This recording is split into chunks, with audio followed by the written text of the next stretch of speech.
Welcome, everybody. It's Neil from SkillShark, and very honored to have the founder of Elevate Sports Collective, Brian Joly. And Brian's going to tell us a little bit about his program. And yeah, Brian, let's start with just tell us a little bit about yourself. Sure, absolutely. So first of all, feel very privileged to be here. So thank you very much for having me. So Elevate Sports Collective essentially empowers student athletes by focusing on things such as character growth, personal development, and team unity. And, we as a company, we really do understand that, volunteer coaches sometimes lack the time and the resources to be able to address these aspects fully. And we really do believe that the character development should have a focus in the exact same way that we focus on skill development with our particular sport, or how we develop our biceps and our tricep muscles as well. We feel that the attention should be paid to character development in the exact same way that we pay it to those other things. So what we've done is we've created a tailored mentorship program, which basically allows us to support these athletes and their teams throughout the entire season. And what I think is really, really special about this program is that, usually these programs are geared towards athletes who are usually finding themselves maybe drafted or maybe recruited by NCAA programs.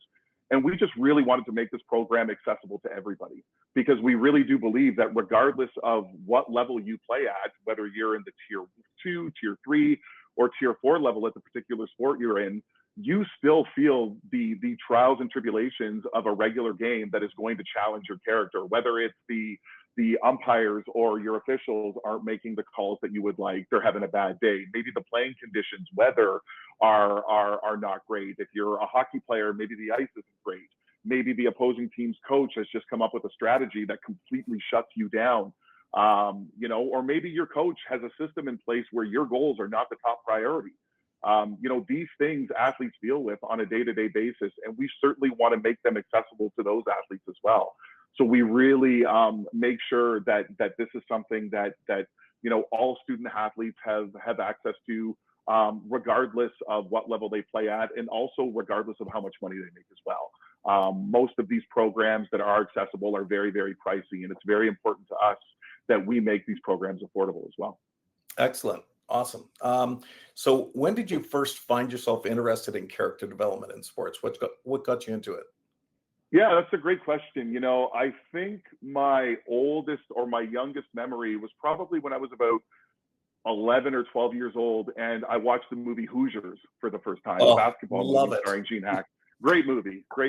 And me as well. We could have a conversation about the greatest sports movies of all time, maybe on another podcast. But, Hoosiers had a huge impact on me as far as starting to think about that, because when I'm watching that movie and at 11 and 12 years old, I'm thinking to myself and asking questions like, why are these athletes having so much difficulty, and this town having so much difficulty adapting to this new coach and their coaching style and the type of game that they want to play? And I asked questions like, why did this young athlete, spoiler alert, by the way, for people who haven't seen it, but why did this young athlete allow his father's battle with alcoholism affect his gameplay and affect his mindset? And why would Coach Dale offer this coach a particular coaching role, or this father rather, a particular coaching role when he was having battles with alcohol? So I found myself at an age appropriate level, doing a really, really deep dive into why those things were happening. And I was having conversations with my mom about it. So that's probably my youngest memory of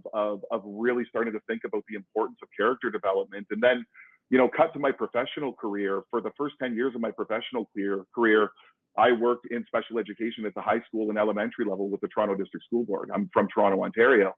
And, working with students where their character is going to be on the forefront, because they are going to face obstacles that quite often are out of their control, and really focusing on those character building moments and focusing on who you're becoming while you're facing those trials and tribulations were something that I did while I was working with these young students over the course of that time. And as far as coaching goes, I've been coaching for 25 years in various competitive sports. And I've always really tried to put character on the forefront with regards to this. You know, wins and losses are important. That's why you keep score. There's no denying that. Yeah. But, you know, there are certain obstacles that you're going to face throughout a game that we talked about, that I mentioned earlier, where who you are as a person is really going to determine how successful you're going to be. You know, and you know, cut to now, over coaching for 25 years, I have a daughter who played competitive sports at the with hockey, and she's off to university now, so I'm no longer at the rink 5 or 6 days a week. And I did a really deep dive on the impact that I wanted to have within the sports community, and you know, I landed on this program, and just really, really excited to have it in place. Awesome. Fantastic. So you touched on basketball there. Is that the sport that you specialize in, or do you have a specialized sport? No, so we use, with this program, we use like your sports specific scenarios when we're doing these exercises. And you know, when we're doing things where we're focusing on character development, we'll use your sport real life scenarios.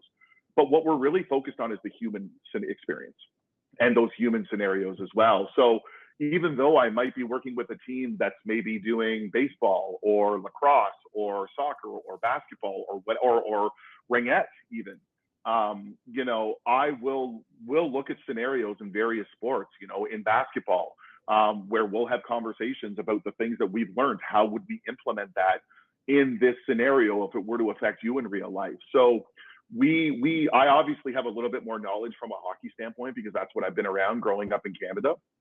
But you know, I deal with all different types of athletes and have experience with working with athletes in various sports. Yeah. When you and I first got connected, I remember, yeah, your message really resonates with myself, speaking as a former coach. There is this saying that I never forgot from Bryce Harper about, you know, I'd rather be a good person off the field than a great person on the field. And Right. it should be, developing the character in athletes absolutely should be far more uh, far more stress of importance on that rather than skill development. But Right. coaches Right. kind of fall into what they know best, kind of thing.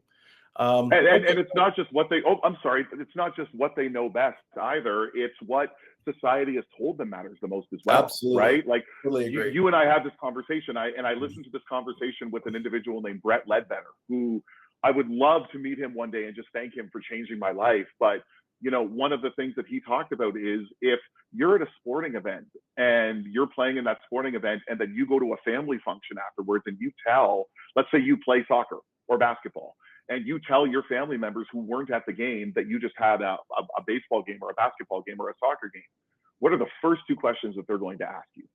Did you win? And did you score?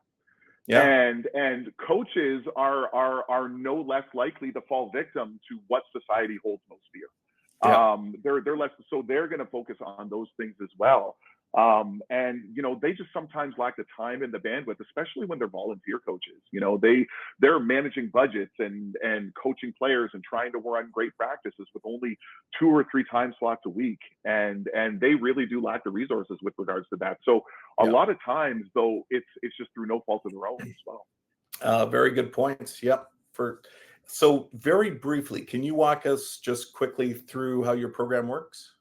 Sure, absolutely. So it usually starts off with a conversation with either executive board members within an organization, or with a coach, and then sometimes parents as well. And usually it happens in a particular order based on the dynamics of that particular organization. But once it's basically established that you know, this is something that's going to work for this particular team, the first session always occurs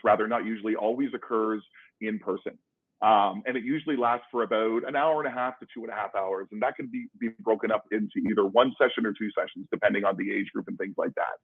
And what we do during that initial session is, number one, I give the opportunities for these athletes to allow themselves to be vulnerable in that situation. So what I usually do is ask them questions about what it's like to be an athlete in this day and age. Because there are things that they deal with that you or I never had to deal with, though we're both Gen Xers, or I know I'm a Gen Xer. We were born into a situation where we're able to adapt to technology very, very well. But there are things that we don't know about from a social media standpoint. We just expect these kids to get off their device because we say so. But realistically, we don't really understand what it's like to be an athlete in this day and age where social media is such a factor. Absolutely.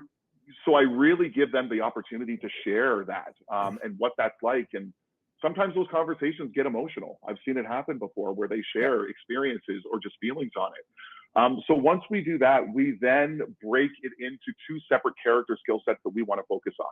Number one is the executional standpoint, which are your skill sets that you do to get the job done. And we're not talking about shooting and passing and running and throwing and things like that. We're talking about things like confidence and being hardworking and being accountable.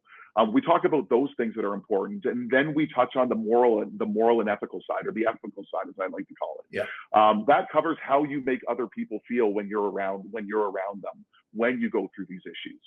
So once we determine what is important as far as that, what is important with regards to how these kids want to have a season that they want to be proud of, we then start to clearly define what those words mean.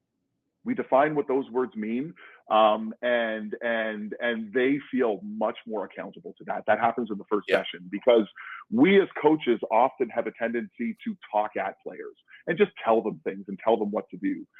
Whereas when you ask questions and you position yourself as the conductor, you allow these players to have much more of a stake in the game. When they feel like that they're the creators, they now hold themselves more accountable, and they hold each other more accountable when they create these core values and how they're going to implement them. And that's the high level overview of what we do. I put them through various exercises to help them understand what's important. And then throughout the season, we have sessions on a bi-weekly basis where now it's my responsibility to help these athletes work those muscles in the same way that they work their biceps and their triceps, in being able to implement those core values on a day-to-day life from a character standpoint. Right. So we'll go through exercises, we'll have conversations over the course of 8 sessions on a bi-weekly basis, 8 to 10 sessions. What I also, sorry, go ahead. What I also offer is bi-weekly sessions with these coaches as well, where I have conversations with them the week before these sessions occur, where they can really give me a view on what these things we should be focusing on. Sometimes when you're working with less experienced coaches, sometimes it becomes a mentorship. Sometimes I learn from them as well. A lot of the times I learn from them. Being able to ask those questions of the athletes is something that we realized a long time ago. And in SkillShark, we can do these athlete self-assessments, and just asking those questions. How would you rate yourself on team attitude, leadership, work ethic? It gets the kid coachability. That's probably one of my favorite ones. It gets the kids out of this mindset of when they hop on a mom and dad's minivan at the end of the day, just like you said, they ask, did you win? You know, how many points did you score? As opposed to, you know, the character side of the game. It's really tough to ask what, you know, from a character perspective, what question would the parent ask would be maybe tougher for them. But it gets the kids thinking in a totally different mindset about what's important. So when you present this information to the athletes, how do the parents respond to it? The parents respond in a pretty positive way. And one of the things that's really important to recognize with regard to the parents, because there's a real stigma surrounding parents within sports, right? Like there's a real negative connotation to it where parents are detrimental to teams development and things like that. You hear that narrative quite a bit. And, you know, I think that when you're having these conversations with these parents, you know, you're really helping them focus on what's important. And what's important is what you become when you're trying to reach those goals. We're not trying to take away the goals, right? Whatever they are, whether it's scoring points or getting wins or winning championships and things like that. We're not trying to downplay those things. What we're focusing on is who you're becoming and what you are as a person while you're striving for those goals. And that's where character development really goes in place. So for a good portion of the time, you've really got parents on board once you have that conversation with them. I do a demonstration with the parents in the same way that I do it with the coaching staff and or the executive or board members. And I think the thing that really hits home with regards to the parents is the fact that we are the conductors in this experience. We are asking thought-provoking questions and bringing forth points that really get these athletes thinking. And, you know, Brett Ledbetter said something, again, I love this man. He said something that really hit home when creating this is firsthand experience is always better than secondhand knowledge. Mm-hmm. And when you put these young athletes into real life experiences and you force them to think about these executional skill sets and these moral and ethical skill sets, they have much more of a stake in the game and it sinks in much more. So they put a lot of stock in it because they were the creators, and the parents really, really like that as well. Excellent. So for any athletes or parents who want to get involved in your program, how would they go about doing that? So elevatesportscollective.com is our website. We're also on Instagram as well at Elevate Sports Collective. I am working on having more of a social media presence on there. I just really believe that it's got to be done in the right way. There are some things that you see on social media that you know, I think send the wrong message to a lot of athletes and a lot of parents and a lot of executive members with regards to these programs. You know, these programs aren't just for kids who are trying to go D1. These programs are for kids where we say we put our kids in sports because we want that it helps them develop life skills. And I think it's really important that we take a deep dive on whether athletes who are at the tier 3 or tier 2 level, whether they're getting that experience or not. So as I'm developing a social media presence, I really want to make sure that it's for the right reason. So elevatesportscollective.com, you can learn more about us, learn more about our programs, and you can also check us out on Instagram. Our contact information is there as well. Excellent. Well, I really appreciate your time and having you join us on this call today, and hope people check out your program, because what you're doing is really, really important for character development in young athletes. Yeah, I really appreciate that, and really love your software as well. If I could just say one thing, something that I really love about your program is the ability to have customizations in there as well. Yeah. When you're doing that type of evaluation, I love the fact that you have the ability to really narrow down certain character development skill sets when you're evaluating that. So you can put in recovery or how they elevate their teammates or elevate people on the bench. I think that's a really, really great feature that your program has, that I encourage coaches to take advantage of and utilize it and leverage it from a character development standpoint. So kudos to you guys for doing a great job. Appreciate that. All right. Thanks again. And we'll talk to you soon. Thank you. Yeah. Best of luck. Thanks for the time.